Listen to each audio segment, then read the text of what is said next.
नमस्कार. आज आपण बघणार आहोत पाण्याचा एक थेंबही न वापरता भोपळ्याची घारी कशी बनवायची, तेही काही सिक्रेट टिप्ससोबत. तर व्हिडिओ शेवटपर्यंत नक्की बघा.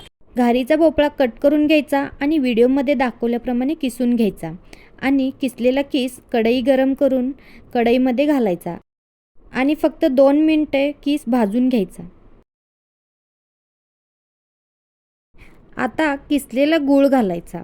इथे मी अर्धा किलो भोपळ्याला 400 ग्रॅम गूळ वापरला आहे.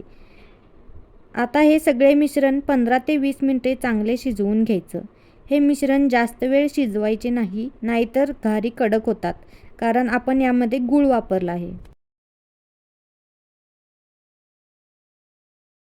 भोपळा शिजला की गॅस बंद करून कढई उतरून घ्यायची आणि आता 1 चमचा खसखस गरम करून खलबत्त्यामध्ये काढून घ्यायची आणि बडीशेप ही 1 चमचा घालायची आणि गरम करून खलबत्त्यामध्ये काढून दोन्हीही छान बारीक करून घ्यायचं. आता हे बारीक केलेले वाटण भोपळ्याच्या किसमध्ये घालायचं आणि 1 चमचा वेलची पावडर घालायची आणि सगळे मिश्रण छान मिक्स करून घ्यायचं आणि थोडा वेळ थंड होण्यासाठी ठेवायचं. थंड झाल्यानंतर यामध्ये सुरुवातीला 2 बाउल गव्हाचे पीठ घालायचे आणि अर्धी वाटी डाळीचे पीठ घालायचे. डाळीच्या पिठामुळे घारी खुसखुशीत होतात आणि सगळे मिश्रण छान मिक्स करायचे. आता अर्धा चमचा वरून चवीपुरतं मीठ घालायचं आणि सगळे पीठ छान मळून घ्यायचे.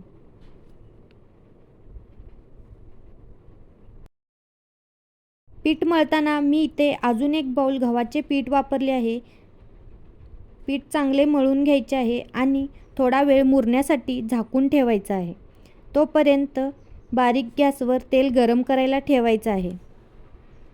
पीठ मुरल्यानंतर परत एकदा हाताला तेल लावून पीठ छान मळून घ्यायचं आहे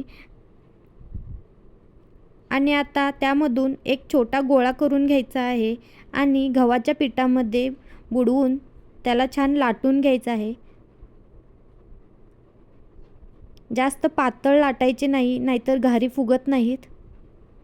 लाटून झाल्यानंतर व्हिडिओमध्ये दाखवल्याप्रमाणे काट असलेला डबा घ्यायचा आणि छोटे छोटे पुरीसारखे घारी पाडून घ्यायचा. या पद्धतीमुळे घाऱ्या एकसारख्या आणि लवकर होतात. एक एक लाटत बसायची गरज पडत नाही. आपला टाईमही वाचतो. तोपर्यंत आता आपले तेलही गरम झाले आहे. आता एक एक घारी तळून घ्यायची आहे. एका वेळी जास्त घाऱ्या सोडायच्या नाहीत, नाहीतर घारी फुगत नाही.